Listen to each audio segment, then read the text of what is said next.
ప్రభుత్వ అధికారుల తీరు మీద పశ్చిమ నియోజకవర్గ ఎమ్మెల్యే కల్లా మాధవి ఆగ్రహం వ్యక్తం చేశారు. ప్రోటోకాల్ విషయంలో ప్రభుత్వ అధికారులు విభజించు పాలించు అన్నట్లుగా వ్యవహరిస్తున్నారని ఆరోపించారు.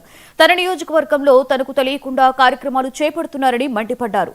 అనేకసార్లు అధికారులకు చెప్పినా ఫలితం లేదని ఆమె ఆవేదన వ్యక్తం చేశారు. ఈ విషయం మీద సీఎం చంద్రబాబు దృష్టికి తీసుకువెళ్తారని మాధవి చెప్పారు. ఈ సందర్భంగా నేను ఒక ప్రశ్న వేస్తూ ఉన్నాను. దీన్ని రెక్టిఫై చేసుకోవాల్సిన బాధ్యత మనకి అధికారులందరికీ కూడా ఉంది. ప్రజాప్రతినిధులకి లేదు అనంటే అధికారులకి ఒక సమన్వయం లేకపోతే ఎక్కడ కూడా రాష్ట్రం కానివ్వండి, ఆ ప్రాంతం కానివ్వండి ముందుకు వెళ్లే పరిస్థితి ఉండదు. ప్రజలు కోరి ఓటేస్తే ప్రజాప్రతినిధులు ఆ రాష్ట్రంలోకి వస్తారు. అదే విధంగా చాలా బాగా చదువుకుని మరి ప్రజలు కట్టే ట్యాక్సులతో జీతాలు పొందేవాళ్ళు మనకి ఉద్యోగులు మనకి వీళ్ళందరూ ఉంటారు, ఆఫీసర్లు అందరూ ఉంటారు. వీరిద్దరి సమన్వయ వర్క్ తోనే అక్కడ ఉన్న అభివృద్ధి కానివ్వండి, మరొకటి కానివ్వండి జరుగుతున్న క్రమంలో ఇలాంటి విభజించు పాలించు లాంటి పరిస్థితులు ఎందుకు నెలకొంటున్నాయి?